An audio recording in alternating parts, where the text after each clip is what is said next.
ini kita kedatangan tamu istimewa ini sebagai dosen praktisi yang akan memberikan pengkayaan materi untuk mata kuliah manajemen investasi. Ya, Pak Leo nanti akan memberikan materi sekitar kurang lebih 3 minggu apa 4 minggu, Pak Leo?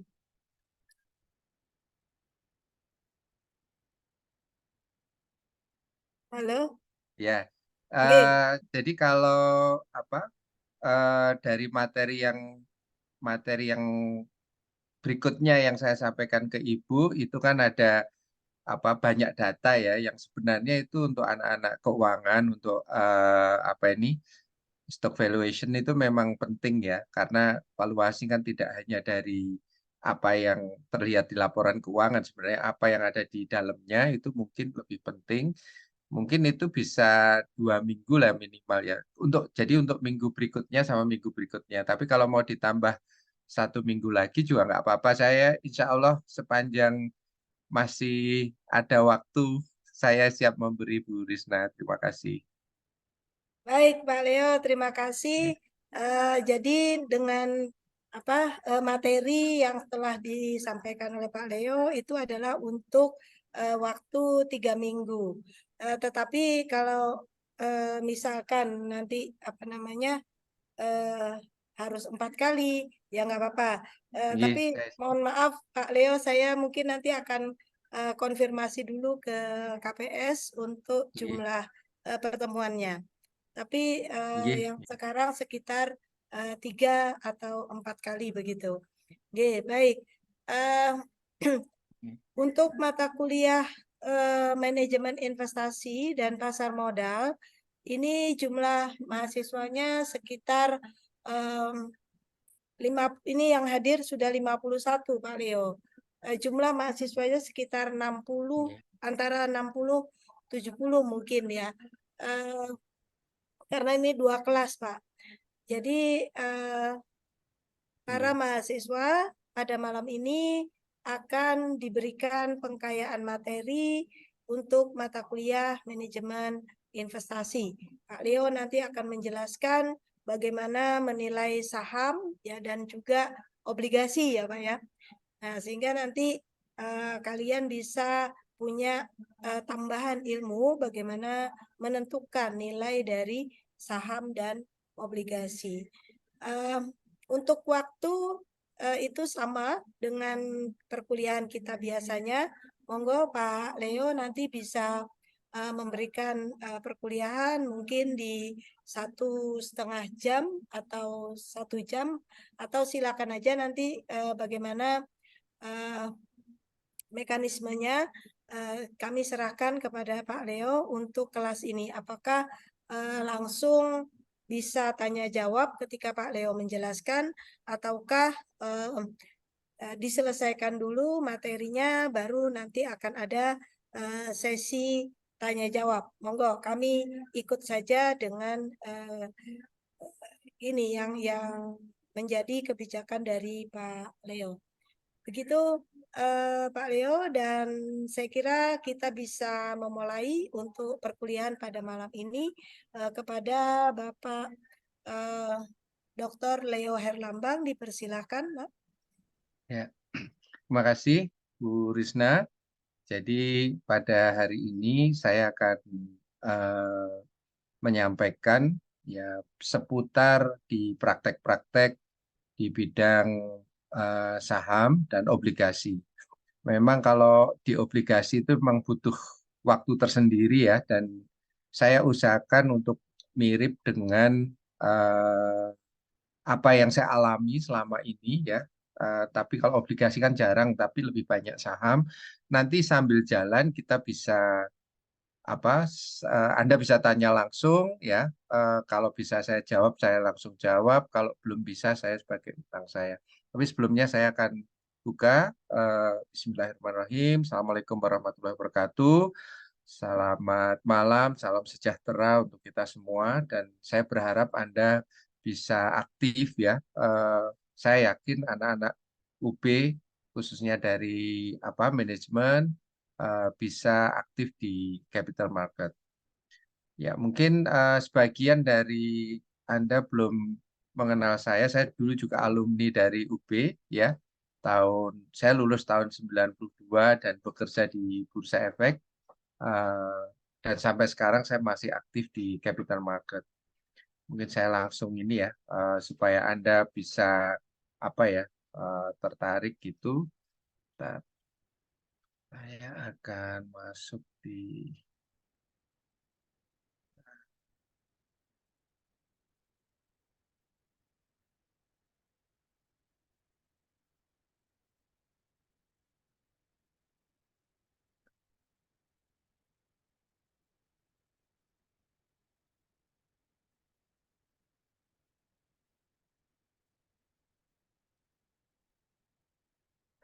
Jadi eh, ini sebelum masuk ya, nanti saya akan apa? Akan menyampaikan tentang. Nah,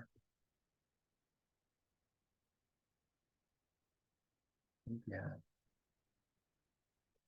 Jadi yang kita pelajari ya di analisis saham itu sebenarnya kan eh, saya sebenarnya ada tiga meeting saja ya nanti rencananya.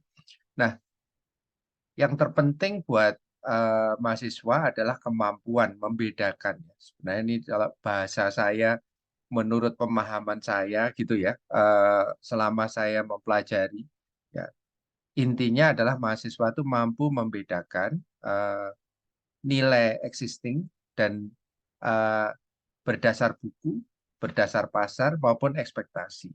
Ya, nilai existing yang sudah ada, kemudian memberikan penilaian, ya berapa sebenarnya nilai saham atau nilai obligasi, berdasar apa? Berdasar buku, berdasar pasar, atau berdasar ekspektasi. Jadi kalau ada orang yang menyebut, misalnya kita harus memahami PE ratio dan lain-lain, itu PE ratio berbasis apa? Existing PE ratio atau PE ratio yang ekspektasi. Saya yakin dari Anda sebagian sudah apa ini melakukan transaksi saham ya khususnya. Dan untuk Anda saya yakin ke depan Anda itu tetap akan berhubungan dengan sektor di pasar modal. Nah, di sini kalau kita bicara berdasar buku, maka kita bicara eh, mengenai NV, nominal value. Apa yang disebut nominal value, Anda harus tahu. Apa yang disebut book value, BV, book value. Apa yang disebut market value, ya. Kemudian ada yang disebut eh, present value, dividen, kemudian PE ratio. Nah, apa yang didiskusikan biasanya pakai misalnya pakai dividen discounted model, pakai bukunya Damodaran dan seterusnya dan sebagainya ya, karena buku banyak sekali ya. Kemudian ada DDM yang growth-nya 0, DDM yang growth-nya konstan, DDM yang growth-nya tidak growth-nya tidak sama dengan apa ini growth dan yang tidak konstan ya. Kemudian kita juga harus mendiskusikan harga rendah belum tentu murah kan, gitu ya. Nanti saya contohkan misalnya gini. Waktu Goto IPO saya nggak akan pernah beli karena Goto itu mungkin bukan tipe saham yang saya sukai. Saya mau beli kalau harganya sudah 168, itu di medsos saya banyak. Kalau turun lagi saya beli harga 88. Kalau turun lagi saya akan beli di harga 67. Kalau turun lagi saya akan beli di harga 57. Dan minggu lalu sebelum naik saya juga sampaikan di medsos saya akan beli di harga terendah yang sebelum ke 50, kalau memang mau ke 50 misalnya di 57. Alhamdulillah harganya naik. Ya kebetulan aja ya, karena banyak yang kadang-kadang tidak kebetulan. Nah, kalau di dalam praktek ini sejak kemarin sore gitu ya. Jadi misalnya gini, ini kemarin ini ya, tadi malam misalnya ya, saya jam setengah kemarin siang jam 11 apa itu saya sudah ngasih tahu eh, kira-kira seperti apa gitu ya. Jam 10 malam saya juga sampaikan ke teman saya untuk ke teman-teman ya, saya punya grup ya, ada beberapa grup gitu. Saya sampaikan berani nggak beli Avia. Avia itu produsen cat. Ya, saya lihatnya apa? Perusahaan ini bagi dividen tiap tahun. Terus harganya itu udah rendah sekali secara grafis kan. Ya, Alhamdulillah hari ini, closing hari ini naiknya 5,37%. Ini saya tulis di grup ya. Ini contoh-contoh bagaimana kita tanda kutip ya berdagang di market dengan melihat barang-barang yang ada di market itu pas atau tidak untuk kita masuk. Nah, apakah ini akan naik? Nah, kalau kalau berdasar pengalaman saya, ini saya langsung praktek ya, nanti sebelum kita diskusi yang lebih lanjut ya, nanti Anda tanya juga nggak apa-apa di tengah jalan. Kalau sudah seperti ini, kira-kira akan naik apa enggak? Nah, biasanya angka-angka psikologis, angka psikologis 500. Jadi kalau angka ini ditutupnya sudah di atas 500, ini potensial untuk naik. Ya, potensial untuk naik lagi. Mungkin besok dia akan naik lagi. Ini contoh saja. Ya, saya sampaikan demikian ya berdasar experience ya. Memang kadang-kadang experience itu akhirnya menimbulkan feeling, menimbulkan intuisi buat kita untuk ini besok masuk apa ya, besok masuk apa.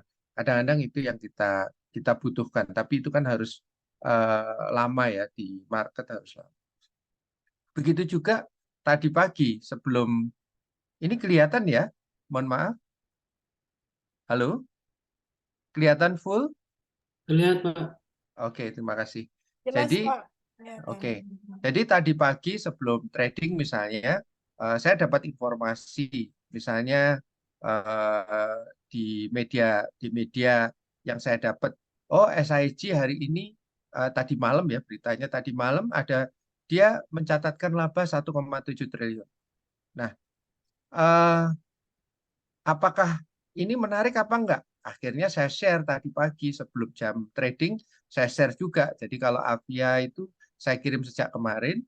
Kalau ini saya punya grup FB Leo Herlambang ya, FB grup ya, untuk Leo Herlambang itu saya juga tuliskan ini. Nah hari ini juga Alhamdulillah juga naik. Ya kalau saya ditanya ini kebetulan gitu aja ya, karena kadang-kadang muncul berita seperti ini, akhirnya kita bisa mengambil posisi seperti ini. Nanti kalau Anda mempelajari di manajemen investasi, itu juga ada kan yang namanya event analysis ya. Kapan berita itu dikeluarkan ya. Nanti itu tentang efisiensi pasar ya. Pakai pakai ininya fama ya. Pasarnya kuat, pasarnya setengah kuat atau pasarnya lemah dan lain-lain. Nah, ini kan berdasar informasi. Jadi sama seperti Avia, saya dapat informasi bahwa ini labanya naik, penjualannya naik 5,5 triliun dan lain-lain. Semen Gresik saya juga dapat ini. Nah, kita sebagai investor di pasar modal itu untuk yang memiliki cukup waktu dan punya kebiasaan pada akhirnya bisa mengikuti cara-cara seperti ini. Nah, eh, posisi mengikuti informasi pasar dan kalau bisa kita dapat informasi itu lebih cepat, itu memungkinkan kita untuk mendapatkan kesempatan eh, mendapatkan laba yang dari perdagangan saham ya dari investasi saham itu menjadi lebih baik ya. Nah, ini kalau kita hanya mendasarkan informasi, jadi membeli saham berdasarkan informasi ya. Nah, kemudian nah ini saya sekarang mulai masuk di materi. Anda kalau di saham sekarang kan sudah mungkin belum pernah tahu bentuk fisik dari saham atau obligasi itu mungkin belum pernah tahu ya. Ini ini adalah contoh surat berharga zaman dulu yang bentuknya masih fisik. Ya ini surat saham itu seperti ini dulu. Kalau obligasi ini seperti di sebelah kanan ini ya. Jadi kalau di surat saham itu selalu muncul modal dasar perusahaan. Ya, kemudian nilai nominal per sahamnya berapa. Dan untuk satu lembar saham itu eh, mewakili berapa saham. Ya, satu lembar saham mewakili berapa saham. Terus sahamnya itu atas nama siapa atau atas unjuk kan gitu. Dulu siapa aja menunjukkan tanpa nama juga bisa. Biasanya itu di obligasi. Nah, saya perlu sampaikan di sini banyak orang yang menulis bahkan banyak dari notaris-notaris itu telah terjadi jual beli saham misalnya di sini jual beli saham Semen Gresik senilai 27 lembar saham misalnya gitu, atau 500 lembar saham. Nah, kadang-kadang itu lembar saham itu sebenarnya bukan sahamnya berlembar-lembar kan gitu ya. Jadi kalau satu saham, satu lembar saham ini bisa mewakili 1 juta saham juga bisa. Nah, inilah yang kadang-kadang di bahasa-bahasa akte notaris itu masih zaman lama. Kalau zaman sekarang nggak bisa gitu ya. Karena saham itu jumlahnya bisa triliunan kan gitu ya. Nah, ini contohnya. Jadi kalau Anda berinvestasi di saham, itu setidaknya, oh kayak gini, membayangkan saham itu kayak gini bentuknya. Ada modal dasar, nominal, surat kolektif, dan atas nama. Jadi misalnya di sini ada yang namanya siapa, misalnya ada namanya James gitu ya. Modal ini kan bentuk saham PT Semen Gresik, nominalnya 741 miliar gitu. Modal dasarnya ya. Nilai nominalnya 1.000. Kemudian surat kolektif ini mewakili berapa saham, misalnya 1.000 saham. Kemudian atas nama siapa? Ya, atas nama Jeff misalnya seperti itu. Nah, kalau surat atau sertifikat obligasi itu setidaknya ada menunjukkan siapa perusahaan yang menerbitkan. Ya. Kemudian maturity date-nya kapan? Sampai kapan jatuh temponya? Nah, prinsipal itu berapakah sebenarnya nilainya? Satu lembar ini berapa nilainya? Kemudian berapa suku bunganya? Kalau yang sukuk berarti biasanya berapa bagi hasil dari sukuk itu sendiri. Nah, terus kemudian akan disebutkan berapa eh, kupon yang dibayarkan, ya. Berapa bunga yang dibayarkan setiap waktu. Jadi kalau Anda nanti di obligasi, perhitungan obligasi itu menyebut kupon, mungkin perlu saya sampaikan ya, satu lembar ini itu biasanya kalau usia obligasi itu 5 tahun, itu dan dibayar bunganya setiap 3 bulan, ya berarti dalam 1 tahun itu kan ada 4 kali pembayaran, ya. Kalau selama 5 tahun berarti 4 kali 5, berarti ada 20. Jadi biasanya dulu, mohon maaf nih saya ini kan ya, itu ada kecil-kecil gitu, jumlahnya ada 20 kayak perangko gitu. Nah, itu yang disebut kupon. Makanya di textbook itu kalau Anda nemu kata-kata kupon, itu sebenarnya kan berapa yang dibayar kuponnya. Nah, cuma kadang-kadang, eh, eh, halo, halo, kok anu ya, apa? anu ya, Suaranya muncul di saya ya. Oh, udah enggak. Jadi kalau yang disebut kupon itu sekarang ini lebih cenderung kayak suku bunga. Padahal sebenarnya harusnya nyebutnya kupon apa interest rate. Jadi kupon itu sebenarnya yang disobek-sobek di dalam eh, apa ini di dalam satu lembar obligasi yang bentuknya seperti perangko itu nempel di obligasinya, disobek kecil-kecil. Mungkin Anda sekarang udah nggak pernah ngalami. Kalau saya dulu tahun 90-an masih ngalami, jadi kalau mau ngambil bunganya itu nyobek kayak kupon atau bentuknya kayak perangko gitu. Ada yang tanya sampai di sini? Kalau enggak, saya lanjutkan. Ya. Nah, eh, di obligasi Anda harus mengenal yang namanya yang tadi saya sebut kupon. Jadi karena kupon itu akhirnya menjadi sesuatu yang disamakan, gitu ya, disamakan dengan interest rate, maka kita harus mengenal bahwa kupon itu ya bunga sendiri ya, interest rate-nya. Kalau di sukuk itu ada ujrohnya berapa. Nah, biasanya kalau kupon itu biasanya simbolnya itu C, kan gitu ya, simbolnya C. Nah, kemudian eh, ada yang disebut nominal value, nilai nominal. Berapakah sebenarnya nilai nominal dari obligasi itu? Selain nominal, itu ada yang menyebut face value, ada yang menyebut par value. Jadi face value, nominal value, par value itu sama saja. Jadi kalau Anda nanti mengerjakan sebuah tugas, nanti disebutkan face value dari obligasi ini. Anda harus memahami yang disebut face value itu adalah nilai nominal atau nilai par. Yang disimbolkan ada FV, NV, sama PV. Berapakah par value-nya? Nah, kemudian yang ketiga di dalam obligasi, maka Anda ataupun sukuk, Anda harus mengenal yang namanya maturity value. Jatuh tempo. Karena kalau saham kan terus-menerus ada sampai perusahaan itu mati kan gitu ya. Kalau obligasi biasanya kan usianya minimal 3 tahun, tapi rata-rata ada yang 5 tahun, ada yang 10 tahun, ada yang 20 tahun, ada yang bahkan 30 tahun. Ya. Nah itu disebut maturity value, jangka waktu jatuh tempo. Nah, jadi satu misal ini, saya tulis yang kotak yang di tengah 30 juta. Misalnya begini, obligasi 12% per tahun dengan kupon 3% per 3 bulan. Face value-nya 1 bio. Maksudnya gimana membacanya ini? Berarti kalau misalnya ada yang hadir di sini, misalnya, atau Bu Risna aja lah ya. Bu Risna memiliki memiliki obligasi dengan nilai nominal 1 miliar. 1 miliar itu biasanya disebut 1 bio. Jadi kalau kita dagang obligasi, beli 1 bio, beli 10 bio, berarti 10 bio itu 10 miliar. Ya.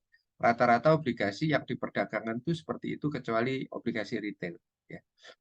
Jadi face value atau nominal value 1 miliar itu, kalau 12%, berarti kan hasilnya 120 juta 1 bulan.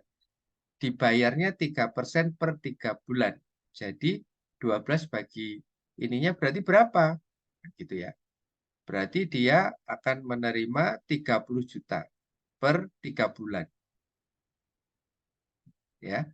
Jadi 3 juta per 3 bulan. Berarti Bu Risna tadi akan menerima kupon atau bagi hasil dari obligasi itu sebesar 30 juta setiap 3 bulan sampai dengan masa jatuh temponya.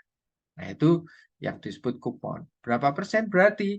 Ya, 3% per 3 bulan atau 1% per bulan kan gitu. Atau 12% setahun. Nah, kemudian nominal value. 1 bio per sertifikat atau 1 unit. Ya, 1 miliar biasa disebut 1 bio dalam satuan umum di perdagangan surat utang non-retail. Kalau retail bisa aja 5 juta, 10 juta, 100 juta kan bisa. Tapi saat ini yang retail, namun kebanyakan adalah yang menggunakan surat utang negara retail atau dengan sukuk retail. Ya. Kemudian ada yang disebut maturity value yang tadi saya sampaikan, 1 bio per saham. Jadi maturity value itu adalah nilai saat jatuh tempo adalah 1 miliar karena nilainya 1 miliar. Biasanya total surat utang yang diterbitkan perusahaan sampai dengan jatuh tempo ratusan sampai triliunan. Biasanya disimpan di rekening sinking fund. Jadi apa sih sinking fund? Dulu saya masih kuliah di UB, ada bukunya Weston Brigham, Weston Copeland itu sinking fund itu diterjemahkan oleh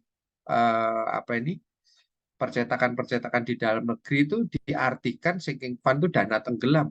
Saya dulu juga bingung apa itu ya dana tenggelam kan gitu ya. Karena mengartikannya ya sinking fund itu dana tenggelam. Padahal itu adalah dana yang disisihkan untuk memberikan jaminan kepada para pembeli surat utang agar pada saat jatuh tempo surat utangnya itu cukup untuk dibeli. Nah, berikutnya untuk memahami ini contohnya ya. Penilaian surat utang. Jadi nanti kita akan setelah ini nanti kita ke penilaian saham tadi awal tadi sudah sampaikan, tapi saya ingin mengawali surat utang dulu karena kalau di saham biasanya diskusinya lebih banyak ya. Surat utang itu apabila R-nya sama dengan kupon atau suku bunga yang ada di market ya. Kalau kita misalnya suku bunga SBI misalnya gitu ya, sama dengan kupon. Kira-kira bagaimana? Nah, ini contohnya. Terdapat surat utang dengan sisa jatuh tempo 10 tahun. Nilai nominalnya 1 miliar. Kuponnya 80.000. Sorry, kok 1 miliar. Nilai nominalnya 1 juta.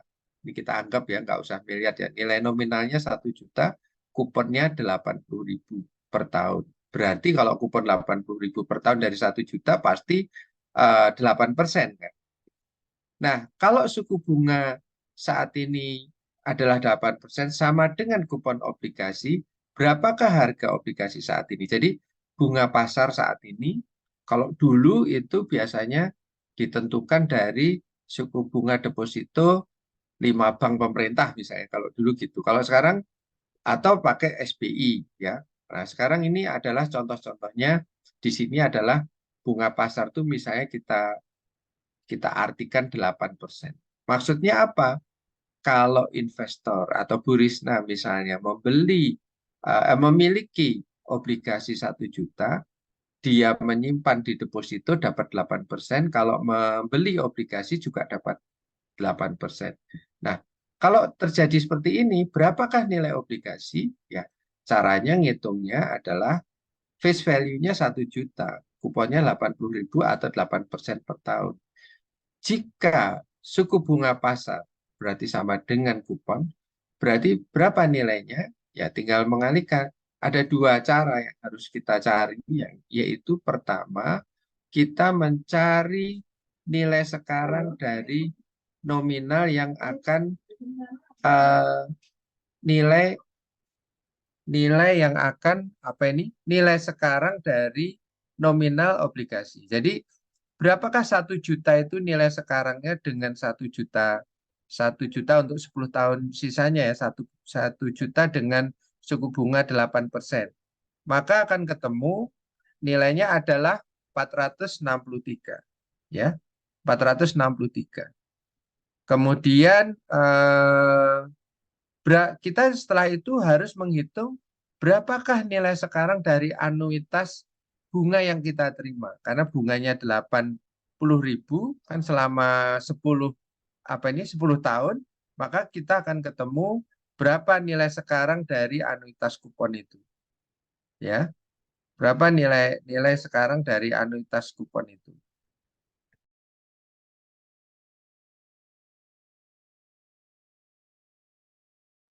Nah, eh, kalau kita jumlah 463.193 dan 536, maka ketemu 1 juta. Berarti kalau Anda membeli obligasi saat ini, di mana suku bunganya sama dengan suku bunganya sama dengan kupon, maka Anda harus membelinya atau harga harga obligasinya itu ada.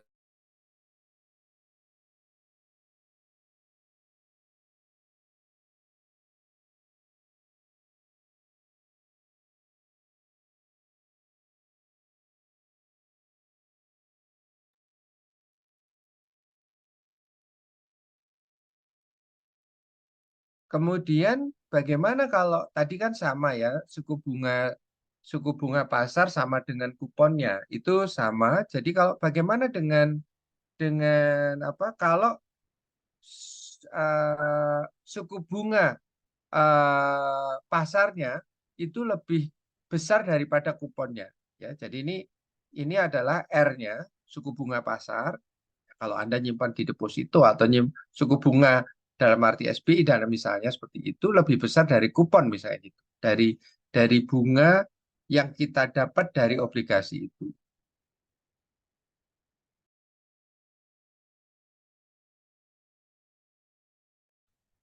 Nah, berapakah terdapat surat utang? Ini contohnya terdapat surat utang dengan sisa jatuh tempo 9 tahun. Jadi obligasi kita yang misalnya Bu Risna tadi pegang obligasi yang nilai nominalnya 1 juta itu, kuponnya 80.000, tapi eh, dengan bunga pasar saat ini tuh naik dari 8% menjadi 10%, berapakah nilai obligasinya saat ini? Ya, makanya nanti kalau kita lihat di market itu suku bunga naik, misalnya suku bunga The Fed naik, maka yang terjadi adalah harga-harga di pasar modal itu akan turun, baik itu harga obligasi maupun harga saham. Secara teori itu akan turun. Nah, kita lihat di sini harga obligasi. Maturity-nya tinggal 9 tahun, face value-nya itu 1 juta, nominalnya, kuponnya 80.000 per 80.000 atau per tahunnya 8%. Nah, jika suku bunga pasarnya naik 10%, naik 2% lebih tinggi dari kupon, berapakah nilai obligasinya? Caranya ya seperti tadi, mencari nilai sekarang dari face value. Nilai sekarang dari face value adalah kalau perkaliannya kan 1,1, satunya kan 10% karena naik ya, pangkat 9 karena sisanya masih 9, ketemunya 2,3 ini. 2, nah ini 1 juta dibagi ini ketemunya dibagi 2,3 ketemunya 424. Nah, itu cara yang pertama untuk mencari nilai sekarang dari nilai nominal atau face value-nya. Yang kedua adalah mencari nilai sekarang dari anuitas kuponnya, present value dari annuity kupon. Berapa? Nah, tadi kan 80.000 kuponnya, ya. Dicari dengan rumus yang demikian, ketemunya 460. Nanti di buku-buku banyak ya, tapi secara umum saya berikan gambarannya. Nanti kita kalau dibentuk grafik seperti apa nanti saya sampaikan. Nah, eh, kuponnya nilai sekarang dari kupon itu adalah 460.000. Jadi di total adalah 424.098 rupiah ditambah dengan 460.722 rupiah. Maka nilai sekarang dari obligasi adalah 884. Oleh karena itu tadi kan saya sampaikan kalau harganya tadi itu 1 juta, kalau eh, suku bunga pasar naik dari 8 ke 10%, maka harga obligasi itu turun dari 1 juta misalnya menjadi 884. Nah, ini Anda harus bisa apa ini? Membayangkan, oh berarti benar. Secara teori, kalau suku bunga naik, maka harga securities di market itu akan turun. Nah, yang ketiga adalah bagaimana kalau suku bunga pasar itu turun, ya, turun lebih lebih kecil dari kupon yang ada. Di sini kita kasih contoh, terdapat surat utang dengan sisa jatuh tempo 9 tahun, nilai nominalnya 1 juta, ya, Bu Risna memiliki obligasi dengan nilai nominal 1 juta, kuponnya 80.000. Ini ya, bunga pasarnya adalah turun dari 8% ke 6%, berapa nilai harga obligasi, ya.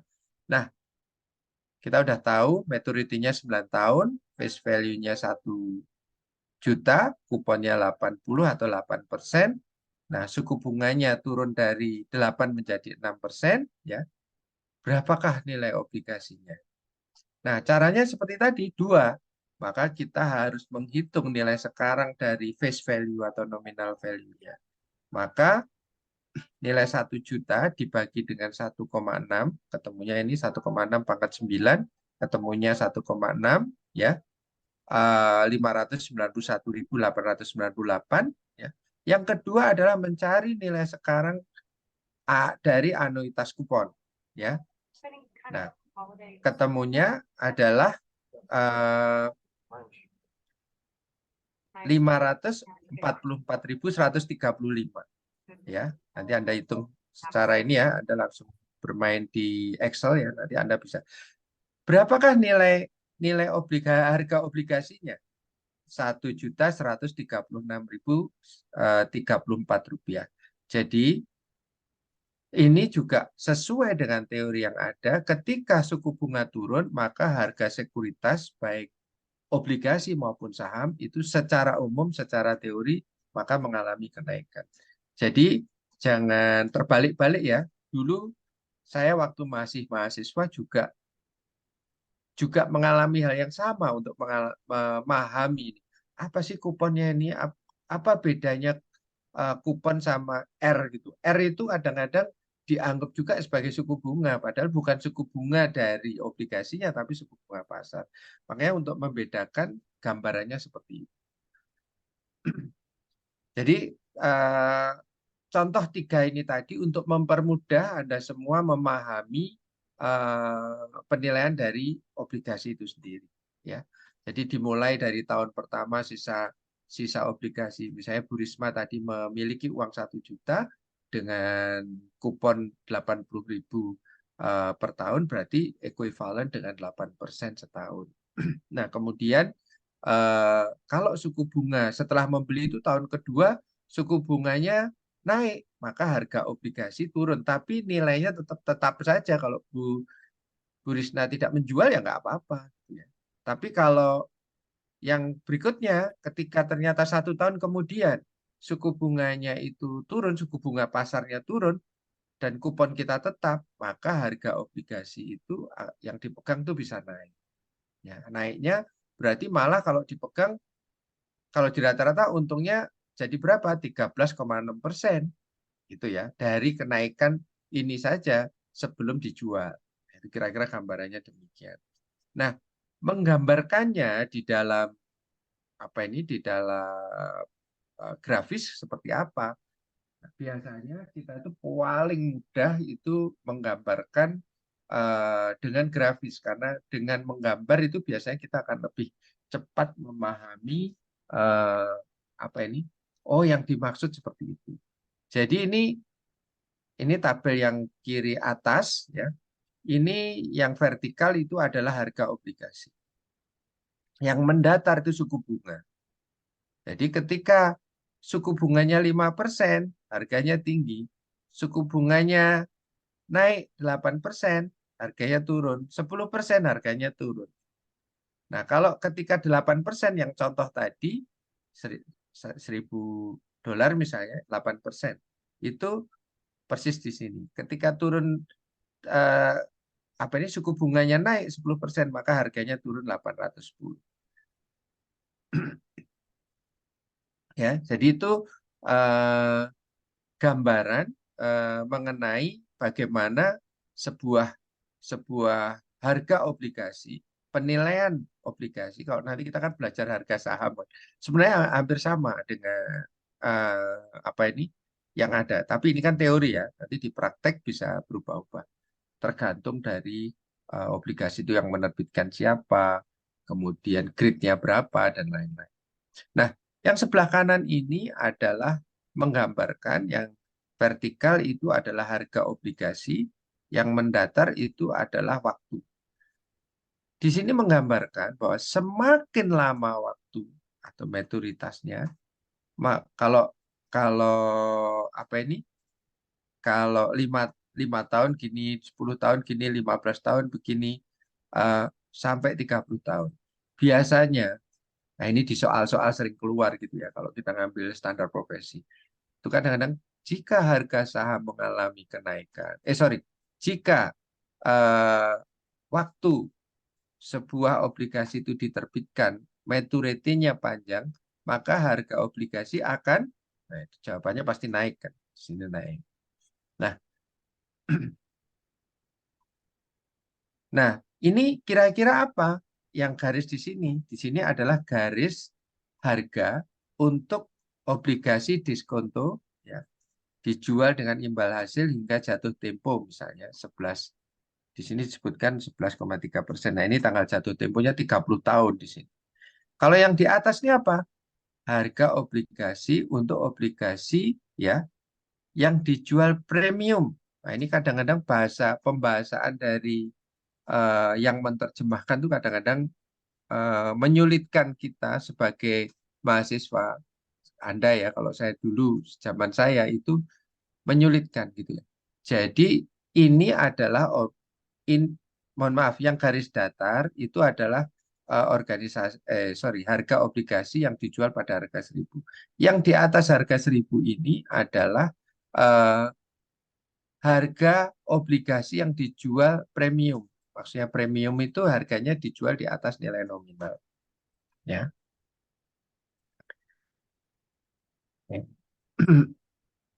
Nah, kalau yang di bawah dijual pada at discount. Makanya di sini dicontohkan. Nanti gambarnya itu kan ada yang di sini ya. Ini mungkin nanti Anda bisa pelajari lebih lanjut di buku-buku juga banyak. Nah, ini saya tampilkan kembali untuk mempermudah Anda yang memahami ya. Biasanya eh, mempelajari obligasi gini itu nggak bisa sekali gitu ya. Mungkin 2-3 kali. Saya jujur aja mempelajari ini berkali-kali sampai akhirnya paham. Oh, ini yang dimaksud. Tapi yang suka hitung-hitungan biasanya lebih mudah untuk memahami. Jadi di sini sebagai contoh obligasi A dengan nilai nominal 1 juta dan kupon rate 10% dengan jangka waktu berkisar antara 1 sampai 30 tahun. Jadi bisa kita lihat ini adalah suku bunga ya. Ini adalah jangka waktu jatuh tempo. Kalau kalau 1 tahun dengan bunga 5%, maka harganya 1.047.620 ya. Nah, kalau 10% jadi 1 juta. Karena kenapa kok 1 juta? Karena sama kupon rate-nya dengan marketnya sama, makanya harganya sama dengan harganya obligasi itu sendiri. Kalau suku bunga pasarnya naik 15% harganya turun. Ya. Kalau 20% harganya turun lagi. Nah, untuk yang jatuh tempo 30 tahun ya, suku bunga 5% tuh harganya 1,7.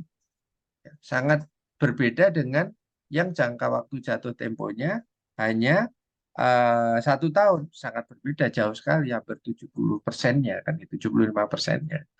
Nah, ini nanti eh, Anda bisa mempelajari hubungan suku bunga obligasi, suku bunga dengan jangka waktu.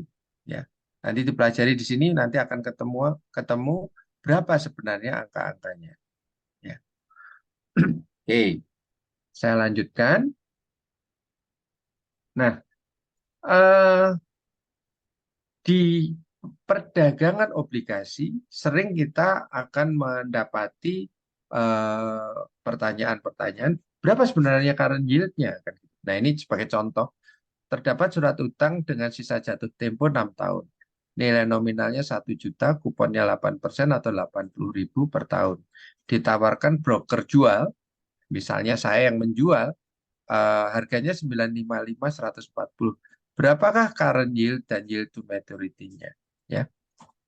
Maka ketika ada informasi ini harganya 955.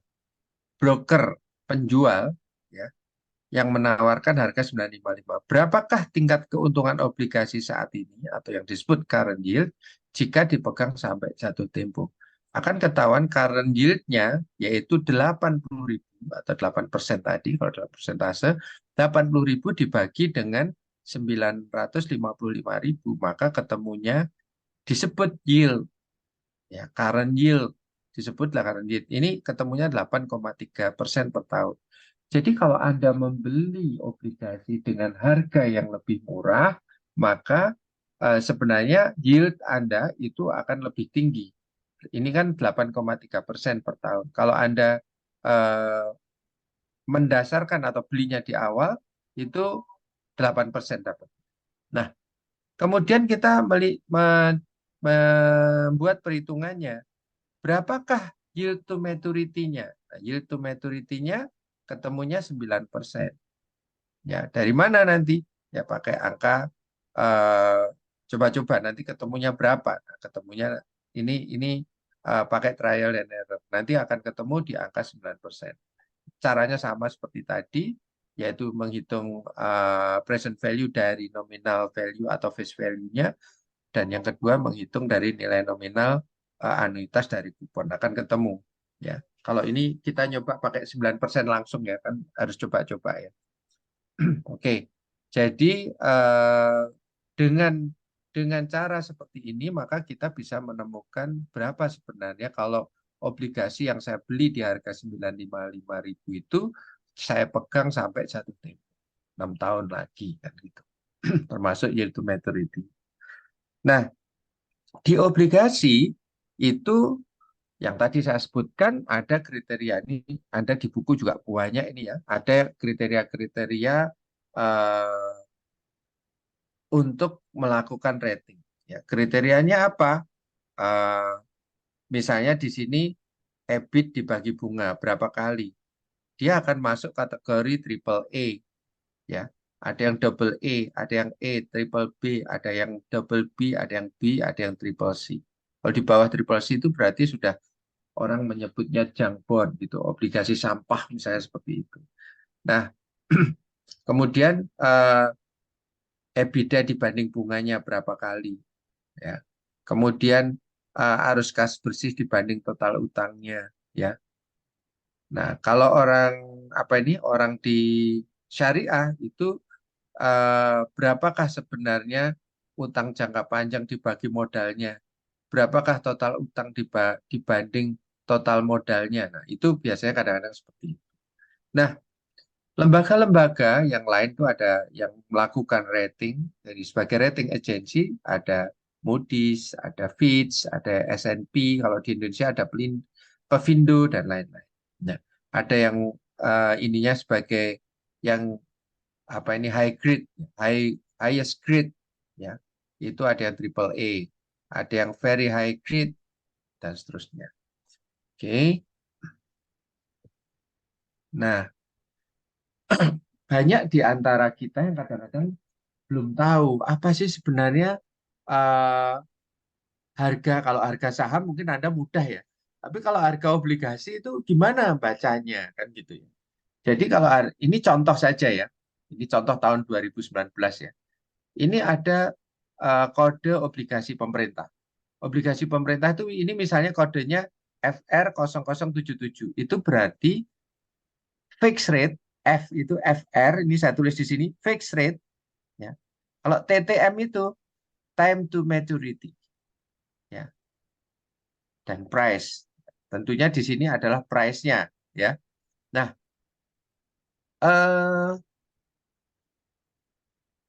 FR fixed rate ya, obligasi surat utang atau obligasi pemerintah atau surat utang negara FR 0077, fixed rate 077, waktu jatuh temponya tinggal 4 tahun 87 bulan. Atau 87 bulan. 4,87 tahun time to maturity-nya.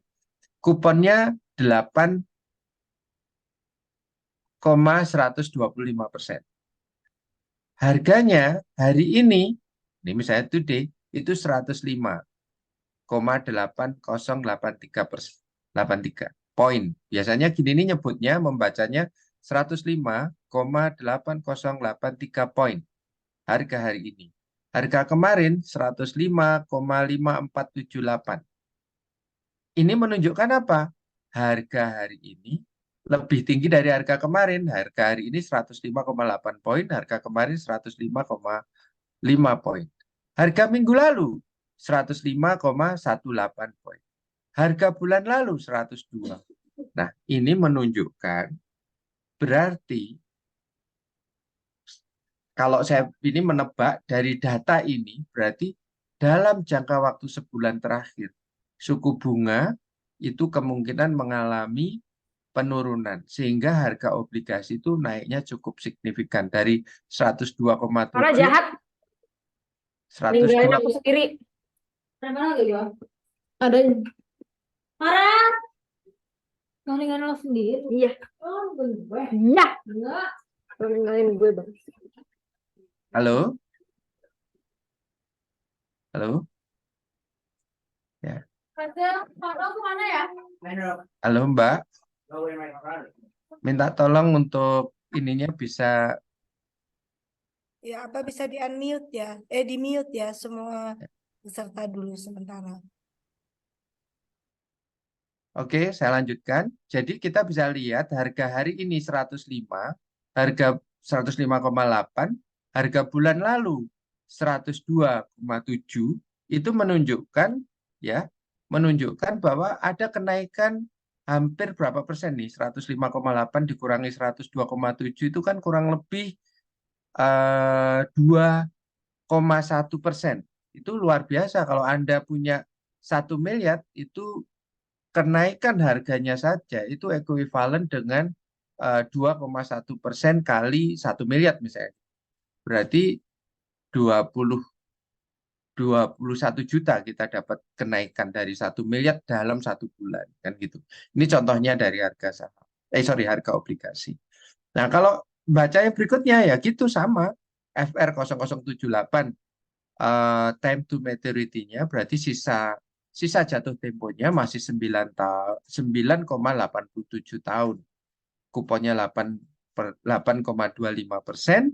Harga hari ini 107, harga bulan lalu itu 102,5. Berarti ini kan naiknya sudah hampir 5%. Jadi kalau Anda punya 1 miliar saja, kenaikan dari sini sudah hampir 50 juta. Jadi itu kira-kira demikian ya. Kalau saham dari 1 miliar ke 1,050 miliar lah, kira-kira gitu ya. Naiknya 50 juta. Nah, ini menunjukkan apa? Ini yang 5 tahunan kan, ini yang dekat dengan 5 tahunan. Kalau 9,87 tahun ini dekat dengan 10 tahun. 14,71 ini berarti dekat dengan 15 tahun. Kalau 19,79 berarti dekat dengan 20 tahun. Nah, yang paling jauh yang mana kira-kira? Yang paling jauh biasanya yang paling lama jatuh temponya itu biasanya mengalami kenaikan yang paling banyak. Nah, ini hari ini harga yang fixed rate 0079 itu 106,2. Nah, bulan lalu itu 100 ya. Berarti kenaikannya berapa? 6,2%. 6,29%, ini hampir 63%.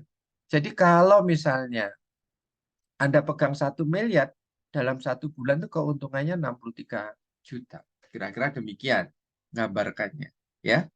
Nah, nanti sambil jalan kalau ada yang mau tanya bisa langsung ke chat ya, biar enak ya. Bisa langsung chat, nanti saya bisa langsung jawab. Oke. Kemudian ini adalah contoh ya. Contoh dari biasanya di textbook ya, itu kan ada. Nah, ini contoh langsung dari textbook, misalnya 10 tahun, 10 years bond yield, kan gitu ya, US dollar. Untuk 10 tahun, yieldnya berapa? 1,6%. Harga kemarin, harga hari ini, ya. Berapa ini? Bisa kita lihat di sini bahwa 1,65 itu kira-kira sampai di mana grafisnya? Kalau overview, ya ini Juni, ini kan memisalkan Juni tahun 2020 sampai April 2021.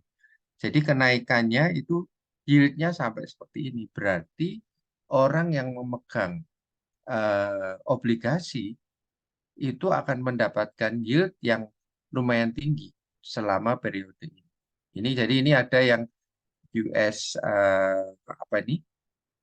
Bond ya, yang 10 tahun, 30 tahun, 2 tahun, ya. Ada yang 10 tahun yang treasury notes, ya. Ada yang T-bond dan lain-lain. Nah, pertanyaannya misalnya, ini saya sebuah pertanyaan untuk Anda, ya. Itu tanggal 11 Januari ininya yieldnya yang 10 tahun United States 10 tahun bond yieldnya adalah sekitar 0,8 ya. Tapi bulan Maret tahun 2021 itu sudah 1,744%. Jadi ini adalah contoh perkembangan yang ada pada periode sebelumnya ya. Terjadi kenaikan yield, berarti yang akan diterima oleh investor itu akan naik. Nah, ini misalnya saya ada pertanyaan, jika suku bunga naik, maka harga obligasi cenderung, nah ini biasanya itu pertanyaan-pertanyaan umum ya. Dari pertanyaan nomor 1, yield obligasi akan cenderung, nah ini akan Anda bisa jawab dan seterusnya, bikin pertanyaan-pertanyaan sendiri. Saya kira dari obligasi, untuk 1 jam pertama tentang obligasi, ada yang mau tanya? Oh, ini ada chat ya.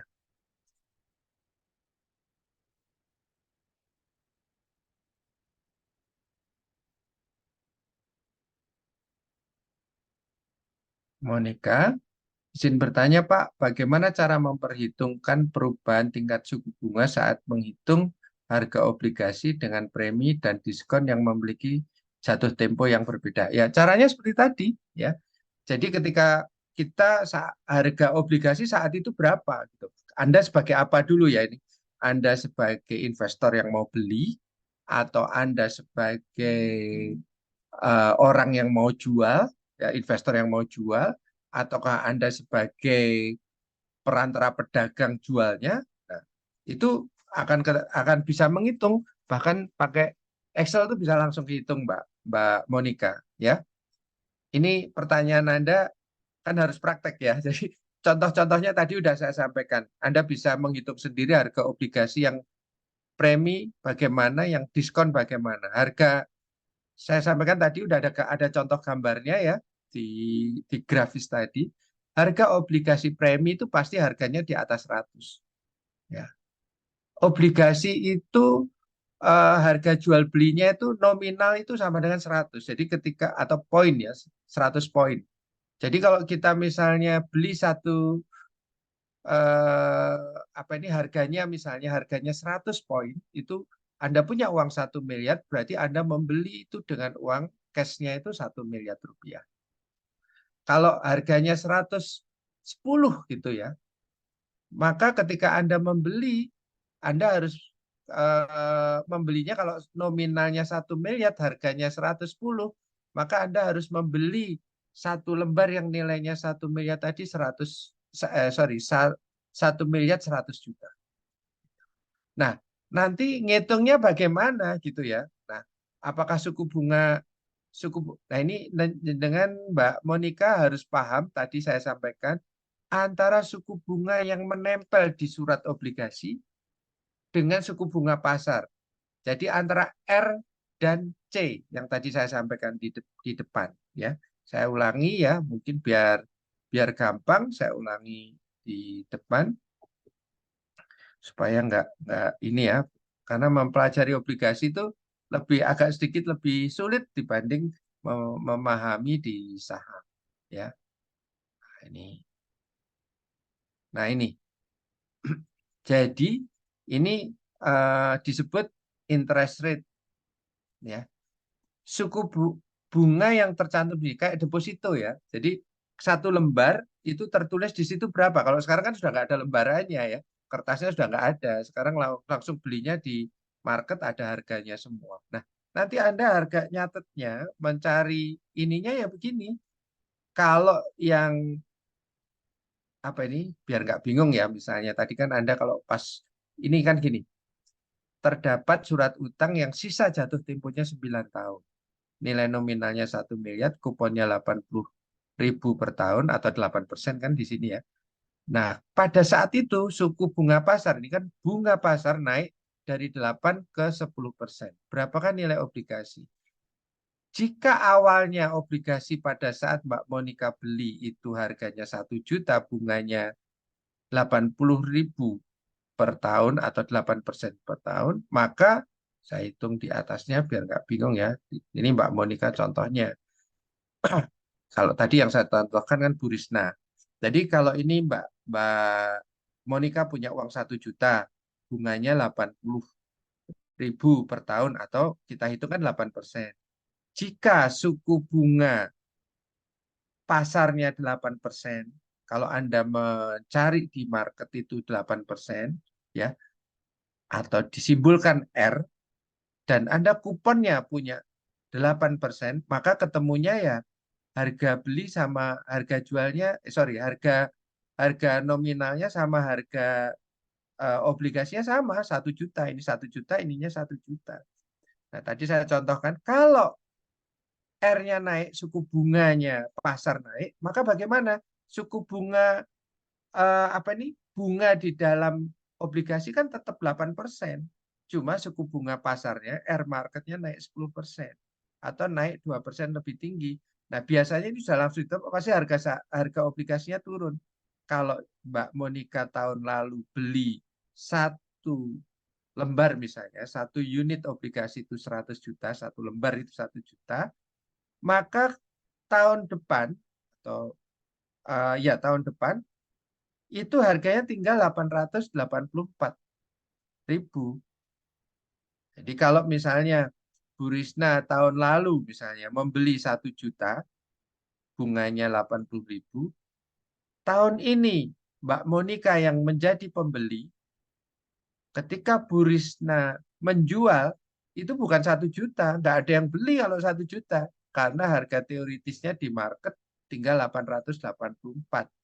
Kalau Bu Risna betul-betul menjual hari ini dari beli tahun lalu, maka Mbak Monica yang beli, Mbak Monica hanya membeli harganya 884.820. Bisa paham Mbak Monica ya? Kira-kira gambarannya seperti itu. Ya. Nah, Paham, Pak. paham ya? Clear ya? Nah, kalau suku bunga turun gimana? Yang ketiga tadi, yang di sini, kalau suku bunganya turun lebih kecil daripada kuponnya, jadi kalau Bu Risna tahun lalu membeli 1 juta, bunga 80.000 atau 8%. Nah, sekarang bunga pasar, suku bunga pasar itu dari 8% menjadi 6%, berarti turun 2% lebih rendah dari kupon 8%. Harganya pasti naik secara teoritis. 1.136.000. Makanya kalau misalnya Mbak Monica beli hari ini, misalnya saat ini ya, Bu Risna jual kemarin belinya 1 juta, sudah dapat uang 80.000 bunganya, terus hari ini ternyata suku bunga pasarnya turun dari 8% ke 6%, maka secara teoritis harga obligasi ya itu adalah 1.136.000. Jadi keuntungannya Bu Risna berapa? Ya, misalnya 1.136.000 ini dikurangi 1 juta, untungnya adalah 136.000 atau 13,6% dari kenaikan harganya. Gitu ya Mbak Monica ya? Clear? Baik, Pak. Apa saya boleh bertanya satu kali lagi, Pak? Boleh, Ada boleh. following up question. Ya, boleh. Silakan. Oke. Boleh. Ya, pertanyaan saya, Pak, bagaimana cara menghitung nilai suku yang dikeluarkan oleh pemerintah kalau situasinya peraturan pajak atau hukum itu berubah secara signifikan, Pak? Apakah ada pengaruh yang dapat berdampak pada nilai suku tersebut? Terima kasih. Nah, peraturan perpajakannya berpengaruh ke suku apa enggak? Maksudnya, apakah pajak itu mempengaruhi sukuk atau pajak itu berlaku untuk yang non-sukuk? Yang kedua, Pak, apakah itu berlaku untuk non-suku? Ya, kalau pajaknya misalnya ini, pajak ini berlaku untuk, mohon maaf nih, orang yang menggunakan mobil listrik nggak dikenai pajak, kan nggak ada hubungannya sama suku. Jadi nggak ada masalah. Kecuali orang yang memegang suku, pajaknya akan dikurangi dari 10% misalnya, pajak sukuk, pajak bagi hasil atau pajak bunga obligasi pemerintah misalnya dikenai 10% ke 5% misalnya gitu ya, itu berarti dampaknya ya banyak. Kan ini kita perhitungannya tanpa memperhitungkan pajak kan gitu Mbak ya. Kalau sampai real kan harus memperhitungkan pajak kan gitu Pak. Bisa pahami ya? Baik, Pak. Pasti Baik. pasti ada. Terima kasih, Pak. Ya. Tadi ada yang angkat tangan, siapa ya tadi ya? Mas siapa ya? Silahkan. Mohon izin Pak dari saya. Iya, silahkan. Baik, perkenalkan nama saya Muhammad Zulfikar Rahman dari kelas PB. Di sini saya izin bertanya Pak terkait dengan obligasi ya Pak. Nah, dari yang saya pahami itu kan apabila suku bunga pasar itu naik, maka kuponnya harga obligasinya itu turun ya dengan kupon yang sama. Iya. Itu. Kemudian apabila bunga pasar itu turun, maka harga obligasinya naik. Itu kan berarti kan untuk harga obligasi itu sangat ditentukan oleh bunga pasar ya Pak. Iya. Gitu. Nah, yang ingin saya tanyakan adalah apakah dari pihak penerbit obligasi itu memiliki apa ya? Memiliki cara lain gitu Pak agar kemudian bisa menarik um, masyarakat gitu untuk membeli obligasi tersebut gitu Pak. Mungkin layaknya kalau di saham itu kan ada dividen seperti itu Pak. Kemudian yang kedua, saat nanti obligasinya itu mm, mengalami penurunan nilai, untuk yang dibayarkan kembali gitu, untuk yang dibayarkan kembali itu akan sesuai dengan nilai obligasi di tahun tersebut atau nilai obligasi yang di tahun pertama kali naro obligasinya. Kemudian mohon maaf Pak, ini ada tiga, satu lagi Pak. Kemudian yang ketiga, apabila kita memutuskan untuk menjual obligasi tersebut di tengah periode, itu apa saja hal-hal yang perlu diperhatikan, begitu Pak. Terima kasih Pak. Oke, saya jawab yang terakhir aja ya, biar nggak lupa. Jadi kalau Anda mau menjual atau membeli di tengah periode, ya tentu eh, memperhatikannya dari sisi berapakah harga saat ini. Ya, apakah harganya at premium atau at discount. Ya, gitu ya. Jadi misalnya sekarang suku bunga ini kan naik dari pemerintah. Misalnya sekarang ke 6%, kan gitu ya. Nah, suku bunga Amerika misalnya masih tetap tertinggi. Ya, kenapa tinggi? Ya karena inflasinya dia masih tinggi. Jadi suku bunga kan gini, kalau di ekonomi kapitalis itu kan cara apa ya istilahnya itu, cara melawan inflasi itu kan dengan menaikkan suku bunga. Inflasi Amerika itu setahun terakhir ini kan sampai tertingginya kemarin kan di atas 9%. Dan itu hampir nggak pernah terjadi, sepengetahuan saya itu belum pernah terjadi, kecuali ada krisis-krisis tahun 2000, tahun 30-an dari buku-buku yang saya baca.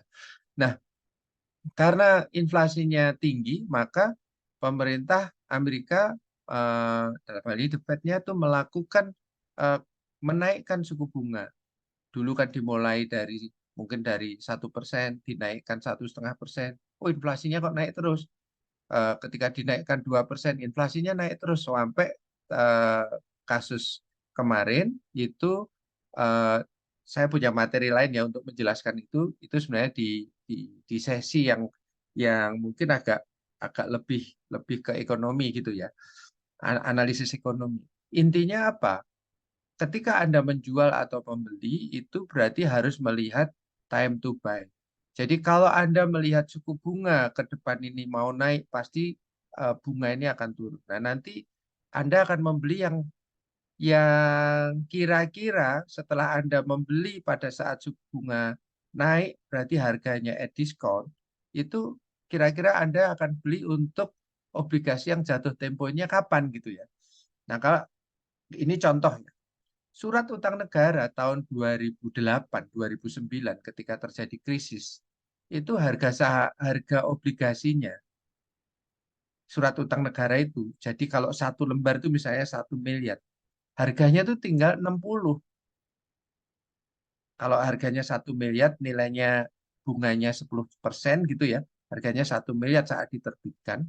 Pada saat krisis ekonomi tahun 2008-2009, harganya itu tinggal 60. Berarti kalau Anda membeli pada saat itu, setiap 1 miliarnya, nilai nominal 1 miliar, kalau Anda anggaplah uang itu tertulis 1 miliar gitu ya, itu eh, harga belinya Anda hanya 60% dari 1 miliar. Berarti Anda itu membelinya cuma 600 juta kan? Ya Mas Zulfikar ya, kan cuma 600 Iya juta. benar Pak. Iya Kalau benar. suku bunganya, kalau apa ini, bunga dari obligasi itu atau kupon dari obligasi itu adalah 10%, berarti berapa yieldnya Anda? Kan gitu. Yieldnya Anda kan berarti kalau pemerintah kan harus bayar 10% dari 1 miliar kan? Itu berarti 100 juta kan? Iya Iya kan? Pak. Berarti yieldnya Anda berapa? 100 juta dibagi dengan 600 juta. Kurang lebih berapa itu? Hampir 18%. Kan gitu kan? Iya Pak. Iya kan? Itu itu current yield-nya langsung. Yaitu hampir segitu. Nah, padahal Kalau misalnya Anda pegang sementara 1 tahun, kemudian naik menjadi dari harga 60 menjadi 100 lagi, berarti Anda yang beli obligasi itu harganya 600, pada saat setahun kemudian harganya menjadi 100 atau 1 miliar lagi, Anda sudah untung 400 juta. Ditambah dengan kupon 100 juta, berarti kan 500 juta. Berarti Anda berapa total yield-nya? 50%. 500 juta dibagi 1 miliar. Itu, Mas. Bisa paham ya di sini ya? Begitu pula ketika Bisa. Anda jual ketika harganya 600, ya Anda rugi. Pasti ruginya aja dari beli 1 miliar ke 600 kan sudah rugi 400 juta atau 40% kerugiannya. Makanya ilmunya itu kan ketika kita berinvestasi di apapun, beli investasi di apapun, itu beli perusahaan-perusahaan yang bagus, obligasi-obligasi yang bagus, itu belinya saat kapan? Ya saat suku bunga itu naik. Ya, atau saat terjadi krisis. Ya, itu harganya pasti jatuh. Mohon maaf nih, guyonan nih. Mas Zulfikar udah punya pacar belum? Misalnya belum. Belum, Bapak. Jenengan, ya misalnya ini belum, ini biar gampang, biar Anda ingat ya, dan semuanya yang ikut di sini ingat. Ketika Anda naksir anak yang cantik, pinter, gitu ya, Anda dapetin dia kan susah di masa-masa normal kan gitu ya. Ketika Anda bisa dapetinnya kapan kira-kira? Ketika dia patah hati kan, ya itu baru bisa Anda dapatkan kan. Kalau nggak patah hati, dia mungkin Anda pun mungkin bisa jadi sulit dapetin dia. Ini contoh gitu ya. Jadi biar Anda ingat ya, saya biasanya di kelas, kalau kelas offline itu saya enggak menggambarkannya kira-kira seperti itu. Jadi lah, gadis itu cantik atau enggak itu dilihat, Anda tadi kan seperti saham gitu ya. Nah, Anda lihatnya di sini di nah ini dia masuk apa? Triple A, double E atau apa. Jadi sebagai gambaran tahun 2010 ya seingat saya. 2010 ketika setelah krisis itu Sampurna, perusahaan rokok Sampurna itu, seingat saya 2010 ya, saya agak lupa ya, tapi seingat saya 2010. Dia menerbitkan surat utang yang kuponnya itu 8% dan surat utang itu tanpa jaminan. Sebuah perusahaan loh, tanpa jaminan. Sementara pemerintah itu menerbitkan surat utang dengan jaminan, itu bunganya hampir 11% atau 12% gitu, 11, sekian persen. Selisihnya seingat saya sekitar 1/4%. Nah, kalau gitu pertanyaan saya Mas Zulfikar, yang dipercaya itu surat utang negara atau surat utangnya Sampurna? Kalau saya lebih pilih yang dari negara, Pak, karena ada Ya, jaminannya juga. ya. Kalau kamu pilih negara, tapi yang terjadi surat utangnya Sampurna juga laku meskipun tanpa jaminan dan bunganya lebih rendah. Kalau kamu sebagai investor pasti nyari yang lebih tinggi, dijamin pemerintah. Apalagi kalau Anda di textbook itu ada yang namanya risk free rate ya. Risk free rate itu bunga kayak premi ya, karena diterbitkan oleh pemerintah. Gitu. Biasanya itu disebut premi.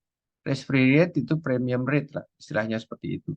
Tapi ada juga perusahaan swasta yang tanda kutip lebih dipercaya. Karena apa?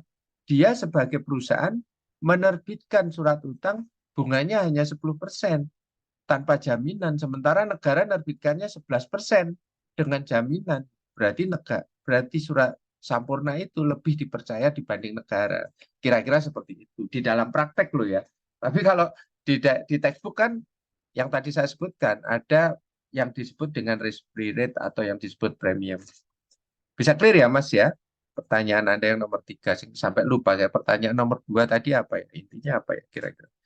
Ini kalau Ya, baik, Pak, sudah sangat menjawab, clear Pak, ya? untuk pertanyaan nomor Ya, 3. Sangat clear, Pak. Terima kasih banyak, Bapak. ya sama-sama. Oke, saya cenderung Pak, jika kenaikan suku bunga itu punya hubungan kebalikan dengan yield to maturity, bagaimana yield to bond yang kasus yang mengalami apa ini? Bentar, saya harus baca yang lebih ini. Saya izin bertanya, Pak, jika kenaikan suku bunga itu punya hubungan terbalik dengan yield to maturity, ya, bagaimana dengan yield to bond yang dicontoh kasus mengalami kenaikan? Apakah punya hubungan yang sama dengan perhitungan yield lainnya? Atau ada karakteristik khusus yang memungkinkan karakteristik khusus yield tadi yang seharusnya turun ketika suku bunga naik, tetapi malah naik pada harga obligasinya ketika suku bunga naik. Nah, ya itulah harga itu kan tidak, ini kan teori ya Mas ya. Teori itu harganya turun. Nah, seperti Anda beli saham, perusahaannya jelek ya, tapi harga sahamnya naik terus ya, nggak bisa disalahkan Mas ya.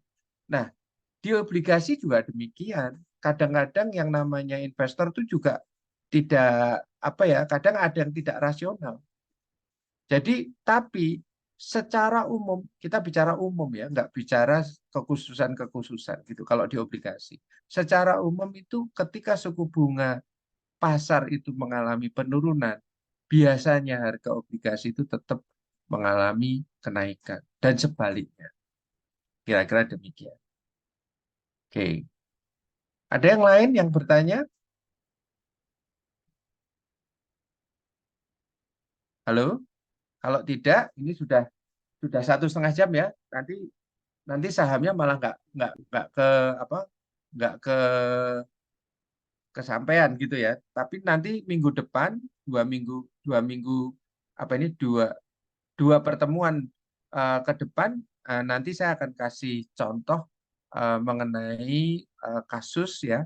Saya mungkin ada 11 tahun apa ini laporan perusahaan, nanti Anda kan toh nggak perlu ngeprint ya, Anda hanya file saja, Anda bekerja kelompok lebih baik daripada bekerja sendiri-sendiri, ya nanti Anda bisa menyampaikan menurut Anda bagaimana. Tapi saya akan sampaikan dari sudut pandang yang lain, bagaimana kita memperkirakan sebuah harga saham dan seterusnya. Oke, saya lanjutkan. Nah, di saham ya itu ada juga yang disebut dengan nominal value atau par value ya.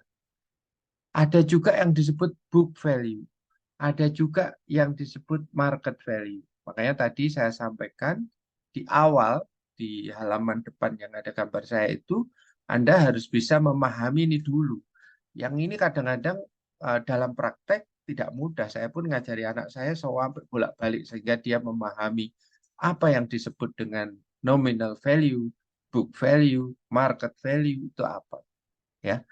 Nah, nominal value itu misalnya nominal value Rp2 per saham. Di mana nyarinya? Di laporan keuangan. Contohnya apa? Kan gitu. Nah, ini misalnya saya contohkan ini sahamnya Unilever. Sahamnya Unilever itu nilai nominalnya 2. Harganya sekarang misalnya 3.500. Berarti 2, kalau yang di sini pada saat yang bersamaan market value-nya sekarang ini saya tulis 3.500, atau saya contohkan di sini ya. Pada hari ini ada perusahaan yang nilai nominalnya Rp2, tapi harga sahamnya per sahamnya itu 5.625, 5.625. Ini kan berarti luar biasa. Ya. Nah, berapakah nilai bukunya? Ya, nilai buku dilihat dari mana?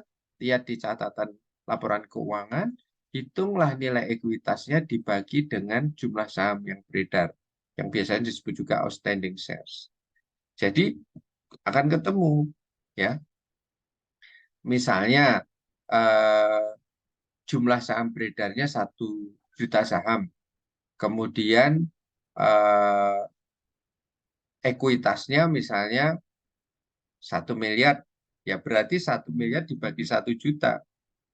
Berarti nilai bukunya berapa? 1 juta kan kira-kira. Sorry, 1.000 misalnya gitu. Nilai bukunya 1.000. Misalnya seperti itu. Ya. Nah, kalau tadi di obligasi ada beberapa pendekatan, ketika contohnya adalah ketika suku bunga kuponnya sama suku bunga pasar itu sama, yang kedua adalah kupon sama suku bunga pasarnya itu turun, Yang ketiga adalah ketika suku bunganya naik. Nah, di saham itu juga ada beberapa pendekatan, ya. Eh, sebagai bagian dari analisis fundamental yang didasarkan dari laporan keuangan misalnya seperti itu. Ada yang disebut present value approach, pendekatan dari nilai sekarang. Nilai saham dihitung dengan mendiskontokan arus kas masa depan yang diterima investor diwakili oleh dividen. Jadi berapakah dividen tahun ke depan? Ya, yang dinilai sekarang. Jadi dividennya didiskonted, ya, dinilai sekarang kan.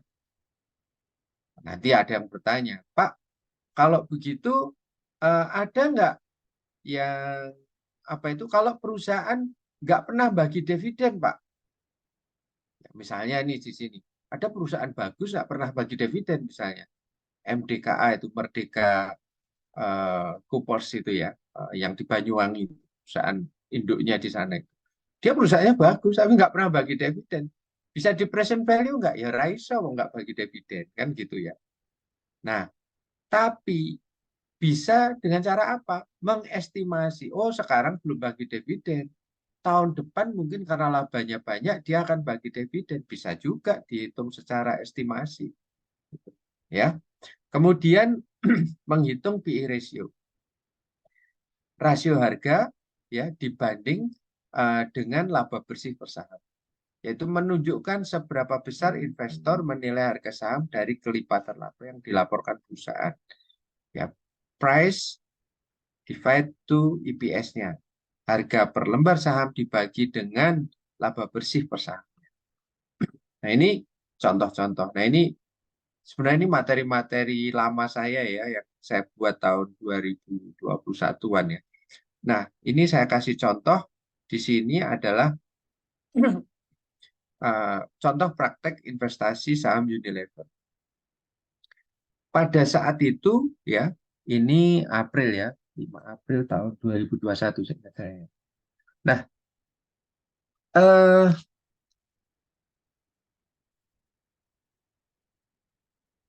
berapakah sebenarnya ya?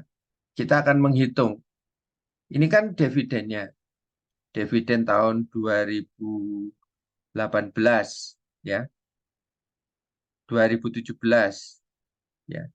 2017, 2016, 2016. Nah, setiap tahun Unilever itu bagi dividen 2 kali. Nah, itu bisa kita hitung berdasar apa? Ya, berdasarkan present value dari dividennya tadi. Target investor setahun berapa? Ya, kita misalkan ya di sini. Kalau target investor itu setahun adalah R-nya gitu. R-nya itu kayak kita menginginkan dividennya itu apa nih? R-nya itu 25% ya. Dengan harga di atas 7.000. Sementara dividennya 1.000. Nah, pada harga berapa invest yang terbaik? Nah, pertanyaannya gitu. Jadi antara keinginan investor dengan target dividen, nah itu kan kita estimasi semua. Nah, kalau berdasarkan pendekatan saham biasa, kita mengestimasi R-nya. Kalau R yang dianu tadi itu bunga, ya, bunga pasar. Kalau ini return. Kemudian kita menghitung D-nya. Jadi gimana cara ngitung yang berbasis arus kas? Ya, investor ingin membeli saham hari ini pada P0 ya, dan merencanakan menjual setahun yang akan datang dengan harga 71. Berarti itu P1-nya. Jadi investor memprediksi dividennya dalam 1 tahun ada 1.000 per saham. Investor mensyaratkan keuntungan R-nya tadi itu 25% return-nya.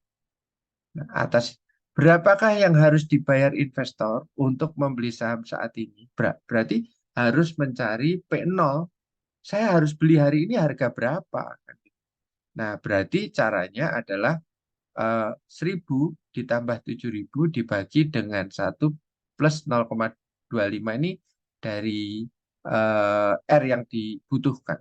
Berarti harganya adalah sekitar 6.700. Kalau targetnya itu adalah harga 7.000, itu masih bisa kita anggap layak untuk investasi. Ya, jadi ini contoh saja bahwa Anda memahami membeli saham itu kalau basisnya fundamental itu memang basis fundamental lagi, cara ngitungnya pakai apa kan gitu. Cara ngitungnya bisa pakai arus kas dari dividen. Contohnya seperti ini. Berarti kalau saya berharap sekian, saya akan sekian. Apa ini? Berarti kita harus meneliti perusahaan itu. Mampu nggak perusahaan itu untuk menghasilkan dividen dalam 1 tahun itu 1.000 per saham. Dan mampu nggak dia target harga saya itu misalnya 7.000. Berarti saya hari ini harus beli dengan harga berapa? Ini contohnya saja, ya. Nah, ada pendekatan yang disebut dividend discounted model yang lain ya. Jadi ini kalau yang tadi pendekatan dividen tetap yang zero growth itu kira-kira seperti ini. Sebenarnya ini hitung-hitungan di textbook ada ya. Anda hanya ingin saya bawa untuk memahami bahwa ketika kita membeli saham, ya, itu basisnya apa sih kalau sebagai fundamental? Maka ini contohnya. Kalau Anda seorang yang fundamentalis, ya, bukan teroris ya, Anda seorang fundamentalis, maka Anda harus apa istilahnya itu? Anda harus memakai basis perhitungan Anda itu yang mana yang mau dipakai. Ya, kalau pakai pendekatan dividen tetap zero growth ya seperti ini. Ya, kalau pakai pendekatan dividen tetap yang constant growth ya seperti ini. Ya, jadi nanti P0-nya berapa, dividennya berapa kan. Ini kan contoh. Berapakah harga sekarang yang harus saya beli jika dividen yang saya harapkan 1.000 dengan return yang saya harapkan 20%, ya berarti langsung aja dijawab di sini. Dividennya 1.000 dibagi 20, berarti harga saat ini itu adalah 5.000. Kenapa? Karena 1.000 itu adalah 20% dari 5.000, ini kan gampang hitungnya, kan gitu ya. Nah, berapakah saya harus membeli saat ini harga saham? Kalau pakai dividen tetap yang constant growth, growth-nya berapa? Growth-nya 5%. Berapa harga saat ini kalau dividen ke nolnya 230, return yang diharapkan 13%, ya ngitungnya demikian. Berarti harga saat ini saya membelinya dengan harga Rp3.019. Ada pendekatan dividen tidak tetap yang non-constant growth. Growth-nya, jadi gini, dividen tahun kelima, ya itu 500. Return yang diharapkan 20%, growth-nya 10%. Berapakah harga tahun keempat? Berapakah harga tahun sekarang? Itu bisa dihitung. Tahun keempat tuh targetnya 5.000. Berapakah harga sekarangnya? Kalau saya beli harga sekarang, berarti pasnya harga berapa? 2.411. Nah, ini contoh-contoh bagaimana kita menilai perusahaan atau saham yang mau kita beli. Ya, ini agak rumit, namanya kalau berbasis teori gini, rumitnya begini. Kalau yang tadi saya contohkan grafis tadi itu kan saya basisnya adalah ini harganya udah rendah, perusahaannya aman, tiap tahun bagi dividen. Pertimbangan saya mungkin seperti itu. Tapi kalau yang mau berdasar teori yang ada ya kira-kira seperti ini. Nah, ada contoh-contoh untuk menghitung required rate of return. Ya, bagaimana caranya ada semua lah. Jadi berapakah kita akan menghitung R-nya 15%, berapakah kira-kira harga tahun ke depan 2020, ini ada contohnya semua. Ada contoh jika dividen tidak sama dengan 0, membeli saham hari ini, growth-nya sekian, estimasi dividen tahun pertama sekian, 2 sekian, itu bagaimana menghitungnya, berapakah investor yang harus bayar saat ini. Nah, biasanya soal-soal ini kira-kira seperti itu, tapi di dalam praktek kadang-kadang tidak sesulit yang saya sampaikan tadi ya, atau yang di karena biasanya kalau di market itu analis tetap basisnya harus tetap seperti ini kalau analis. Tapi kalau kita di market kadang-kadang kan nggak harus lihat itu. Kadang-kadang melihat feeling saja itu kadang-kadang udah bisa. Nah, pertanyaan ini, jika suku bunga naik, maka harga saham cenderung ya turun. Dari nomor satu, yield saham akan cenderung apa? Kalau suku bunga naik itu kira-kira yield sahamnya akan naik apa turun?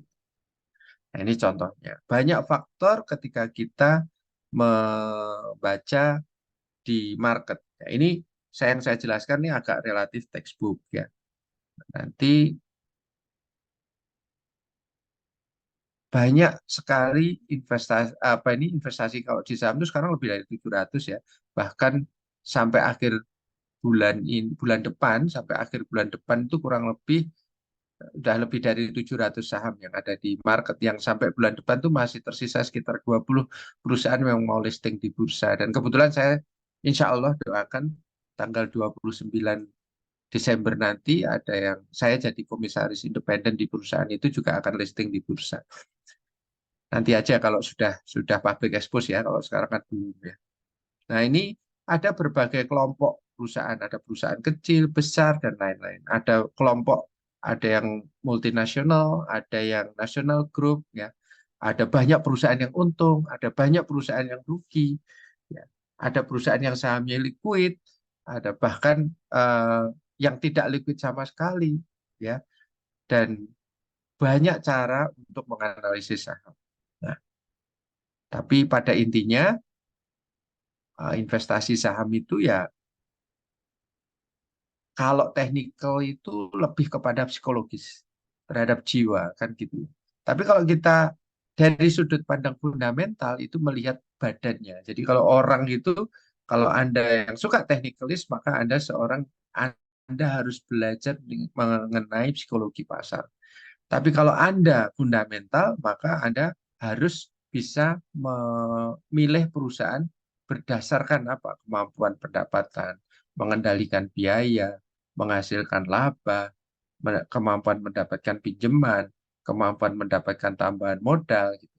Makanya di bawah itu, kalau teknikal ya, hasil audit BTP atau sebaliknya, janjinya ditepati sesuai RKAP, tidak pelit informasi, perilakunya stabil, gerakan sahamnya tidak aneh, kan gitu ya.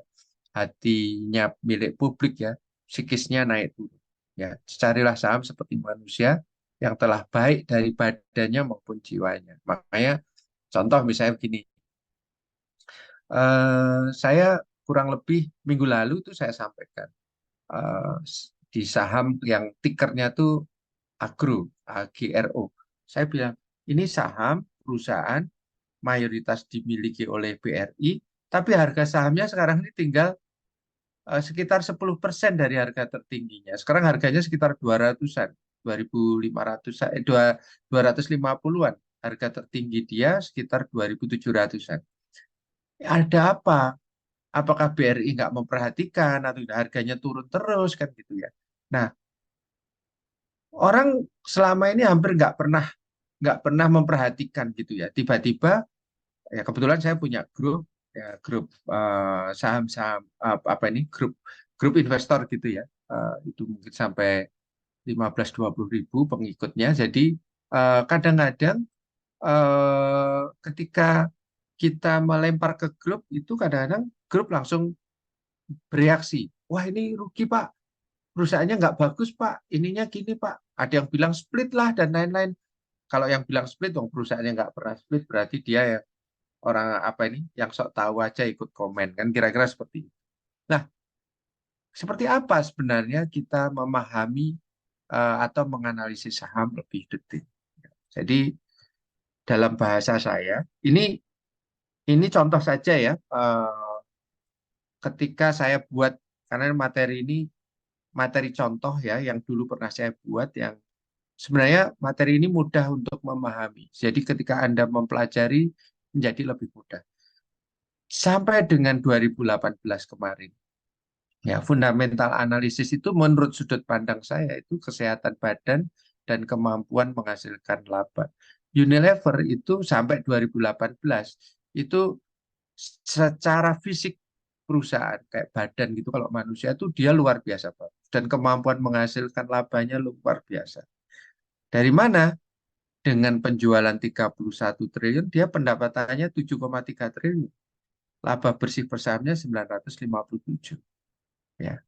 Makanya di sini saya tulis, nanti Anda ini bisa dimintakan ke Bu Risna mengenai materinya, silahkan mau di-share dia ini ya nggak apa-apa ya. Unilever itu seperti manusia yang pandai mencari uang berupa revenue, mampu mengendalikan biaya hidup, dan memiliki sisa uang berupa laba. Ya mohon maaf nih, saya biar Anda ingat mudah itu, Unilever ini seperti pemuda atau pemudi yang ganteng atau cantik yang pintar cari uang, tidak boros, mampu menyisihkan uang atau aset untuk masa depan. Jadi sama seperti kita memilih jodoh gitu ya. Jadi berinvestasilah di saham yang seperti ini gitu ya.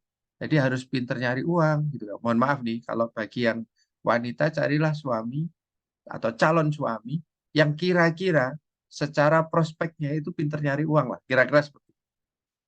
Buat yang laki-laki mungkin kalau kepingin istrinya ibu rumah tangga misalnya, carilah ibu rumah tangga yang pintar mengelola keuangannya. Nah, seperti perusahaan juga demikian. Carilah perusahaan yang pintar mencari penjualan, dia bisa mengendalikan biayanya sehingga laba bersih per tahunnya besar. Kira-kira demikian. Nah, ini secara fundamental. Secara teknikal kira-kira seperti apa? Nah, ini yang kita tidak bisa tidak harus lihat.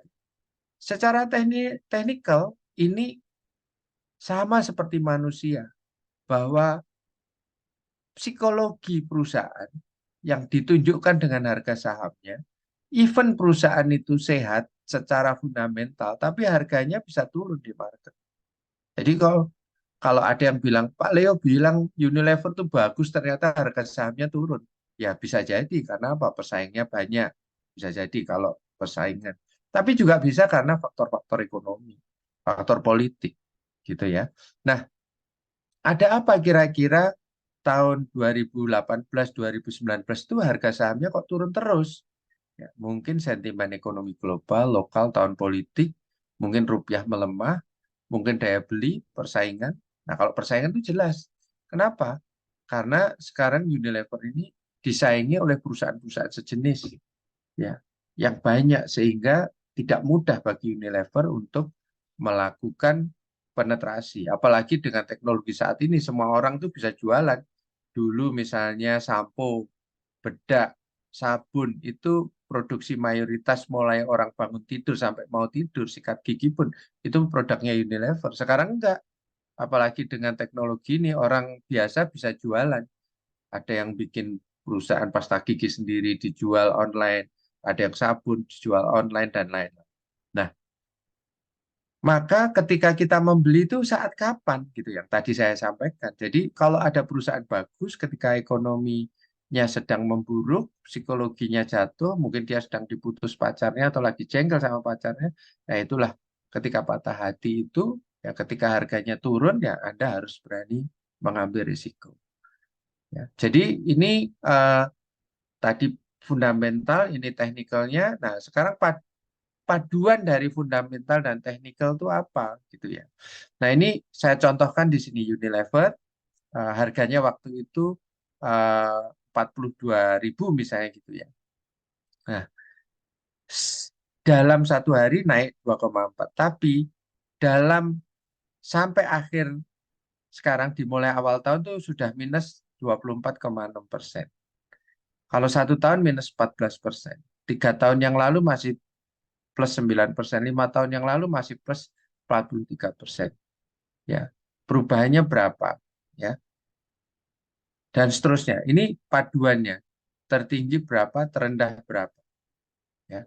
Nah, ini saya hitung ya, selama 11 bulan turun 24,6%. Seperti orang ganteng, cantik, kaya, pinter, menguasai mayoritas orang dengan produknya, mulai bangun tidur sampai mau tidur itu memakai produknya sebuah, tapi dalam 11 bulan dia harga sahamnya turun 24,6% atau 25%. Layak beli nggak? Secara logika, antara paduan fundamental dan teknikal itu layak untuk dibeli. Tapi sekarang ternyata harganya tambah turun lagi. Nah ini kan nggak ada yang tahu. Ya. Tetapi kalau kita bicara value investment, ya, kalau Anda beli sahamnya Unilever itu sejak tahun-tahun awal, maka ini yang DDDD ini dividen. Berarti kalau Anda punya suami, tiap tahun tuh bagi dividen 2 kali. Terus gitu ya. Berarti ngasih uang ngasih return kepada Anda terus-menerus. Harga sahamnya dari rendah naik, terus dari harganya yang dulu mungkin 3.400-an, naik sampai tertinggi di atas 50 ribuan dalam sekian tahun. Ya. Jadi apa sebenarnya? Kita harus mencari perusahaan-perusahaan yang seperti ini. Kalau ini saya gambarkan 31 Agustus tahun 2003, ya sekarang 2023, berarti 20 tahun yang lalu harga sahamnya 3.400. Ya, sampai 2018 itu 42.000 atau naiknya 38.700 atau naik 11,2 kali dalam 15 tahun. Di luar dividen yang dia bagikan. Nah, ini contoh-contoh perusahaan yang dimiliki atau menguasai market ya, menguasai market dan produk-produknya. Nah, contoh yang lain ada perusahaan yang tidak liquid. Ini contohnya saja, ya. Perusahaan ini saya jujur saja saya suka dengan tipe seperti Pak Lo ya, Pak Lo Keng Hong ya. Itu saya lebih cenderung sana. Jadi kalau ada yang tanya, Pak Lo punya ininya berapa? Saya punya 3 rekening ya, rekening untuk jangka panjang, rekening menengah, dan rekening short term. Yang jangka panjang biasanya saya beli saham-saham perusahaan yang bagus gitu. Nah, dari mana? Di sini. Ini contohnya ini Indorama. Pada 1 Mei tahun 2003 harganya 1.430. Pada 22 Juni tahun 2018 harganya 9.600. Naiknya 8.000 lebih dalam kalau ini dalam berapa bulan ya ini ada tulisan 2 bulan ya saya sampai 2018 ya.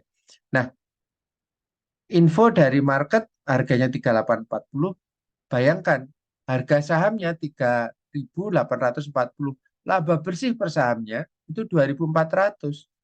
PI ratio-nya 1,58. Jadi kalau Anda beli perusahaan ini ceteris paribus hanya dalam jangka waktu 1,58 tahun itu udah balik modal. Nilai bukunya 7.900. Book value-nya itu 4,8 kali. Ya perusahaan ini semestinya bagus gitu ya. Dan saya waktu itu memang membeli sahamnya. Ya, karena apa? Ini kriteria-kriteria untuk valuasinya ya. Ini P-nya 3,72, ini 1,58. Nah, ini saya beli aja. Waktu itu saya nulis di medsos saya tanggal 25 November 2018 jam 18. Saya mendapat info, kayak info khusus misalnya gitu ya. Seperti ini. Pernya 5 kali, kalau pernya 5 kali itu bisa 10 ribuan.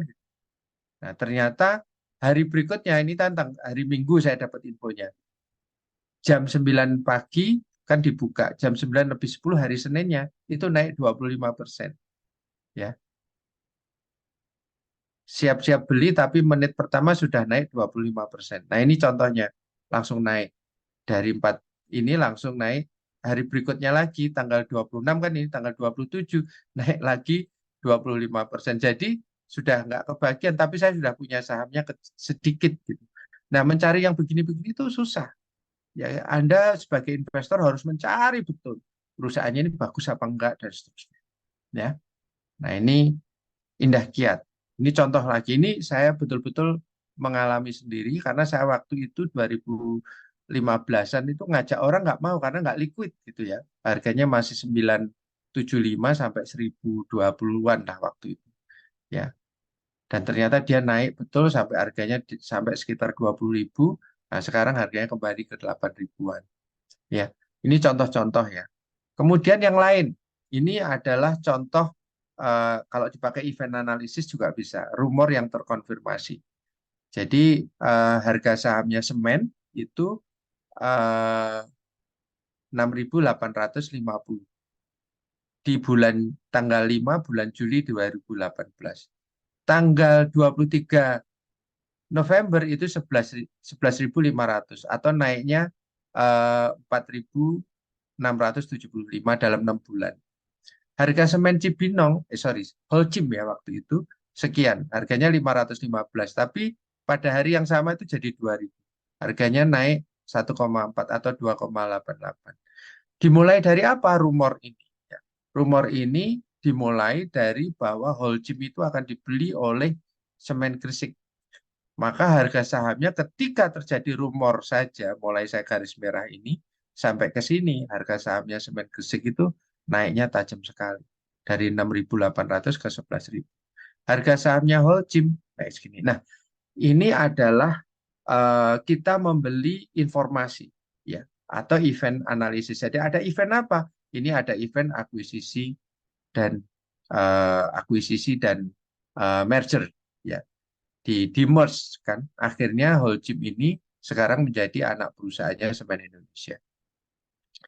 Kira-kira gitu, Mas, Mbak. Ada yang mau tanya? Karena udah hampir jam 2 jam.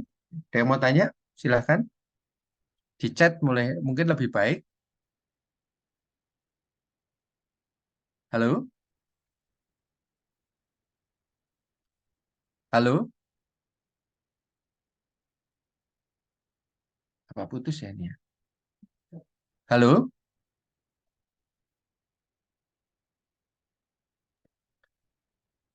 Bisa Pak Apakah? Leo, terdengar suaranya. Oh iya.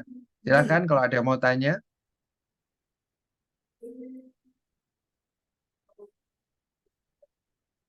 Ini dari Mentari Rosalinda. Oh, dia live ya. Siapa ini? Dari siapa ini? Oh, Beril. Obligasi memiliki masa jatuh tempo yang berbeda-beda, mulai 3 tahun hingga puluhan tahun. Bahkan ada yang tidak memiliki jatuh tempo. Obligasi juga rentan terhadap suku bunga. Ya, yaitu jika suku bunga naik, maka obligasi harganya akan turun. Pertanyaan saya, apakah perbedaan durasi obligasi berdampak atas harga obligasi dan yield to maturity-nya disebut? Ya, jelas berdampak, Mas. Ya, karena maturity itu eh, apa ya? Maturity itu akan mempengaruhi harga dari obligasi itu, termasuk kuponnya juga kadang-kadang berpengaruh, ya. Juga yield yang ditawarkan berpengaruh. Makanya tadi di gambar itu kan sudah saya sampaikan ya, biasanya masa jadi gini, kayak gini bayangkannya biar mudah. Anda pinjem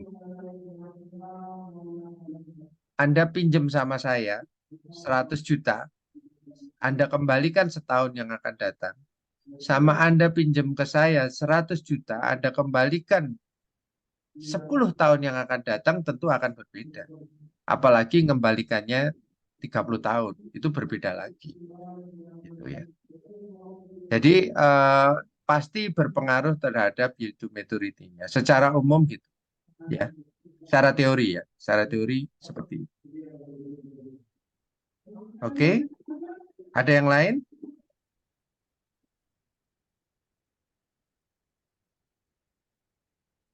Ada yang lain?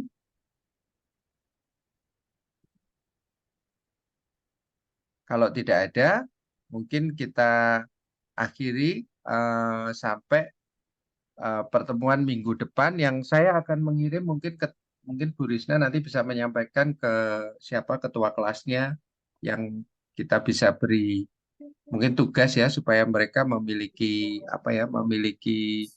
link terhadap apa yang kami sampaikan, sehingga mereka memahami eh, penilaian sebuah saham gitu ya, itu menjadi lebih baik. Demikian Bu Risna. Baik Pak Leo, terima kasih banyak atas ilmunya, yang pasti mahasiswa cukup banyak mendapatkan tambahan wawasan ya dari pemahaman terhadap bagaimana sebenarnya kita menilai sebuah obligasi dan sebuah saham.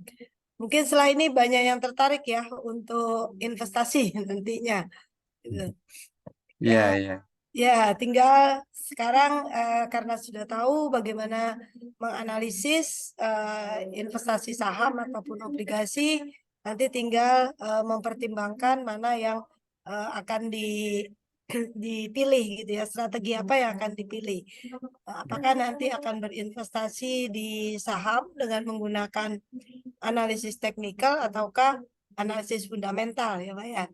Ya, Apakah akan berinvestasi di jangka panjang, jangka menengah, atau jangka pendek? Gitu. Seperti Pak ya, Bimo tadi punya 3 akun ya Pak ya? ya, Punya 3 akun, luar biasa. Sehingga ya, khusus ya Pak ya, untuk jangka pendek sendiri akunnya, untuk yang jangka panjang sendiri, dan untuk yang jangka menengah sendiri. iya Bu. Ya memang dari situ kita harus jeli ya Pak ya, seperti kasus Unilever tadi, jangan lama-lama juga kita itu menyimpan saham ya Pak ya. Kalau terlalu lama nanti perubahan-perubahan lingkungan yang sekarang ini sangat cepat itu bisa berdampak luar biasa juga ya kepada kekayaan kita gitu. Kalau Betul. kita tetap pegang satu saham selama beberapa waktu yang cukup lama.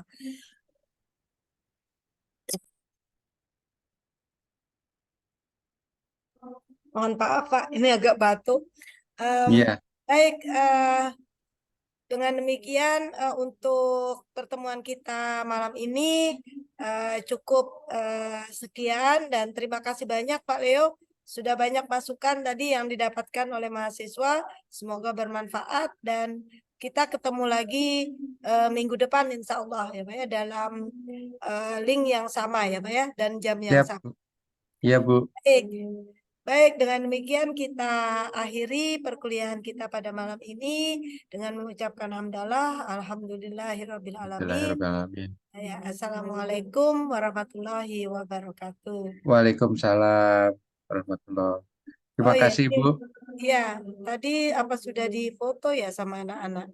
Saya Oh, mau foto difoto dulu, dulu. Pak. Oh enggak Bu. Iya, Silahkan. saya foto dulu biar ada ininya. Tapi mungkin Pak hostnya sudah buat foto juga ya harusnya ya. Monggo kalau biar ada ininya nggak apa-apa. Saya tunggu biar biar, Iya biar Pak, ini ada. sebentar saya buatkan fotonya dulu. Mungkin Coba, saya bisa bantu memfoto, Bu. oh ya, silakan Mbak. Ini ada beberapa layer kan ya. Ya. Nah, Ya, silakan. ada 4 layer. Mungkin di Silakan. layer pertama, Ya, saya silakan. screenshot dulu. Mhm. 1, 2, 3. Oke. Untuk layer yang kedua, 1, 2, 3. Layer yang ketiga, 1, 2, 3. Dan layer terakhir, 1, 2, 3. Baik, sudah Bu. Ya, Pak. ini Mbak siapa ini? Mbak siapa? Maya, Bu, dari Oh, Lab Management. oh iya iya iya. Iya. Nanti saya dikirimi ya Mbak fotonya juga Baik, Bu. untuk presensi mahasiswa. Baik, terima kasih Pak Leo. Selamat malam, Yap. selamat Malam. beristirahat. Terima kasih. Ye, Assalamualaikum malam. semuanya, mahasiswa, dan semangat ya, karena saya tuh dulu alumni UB juga ya, anak adik-adik Iya. semuanya ya. Saya dulu juga apa ini sempat ikut apa ini lomba stock exchange game dan sempat juara juga dari UB. Saya mewakili karena dulu ada dari ISEC juga. Terima Oh, kasih iya. Ibu, sampai ketemu adik-adik Terima kasih semuanya. Pak Leo. Eh, Yes. Assalamualaikum. Assalamualaikum. Yes.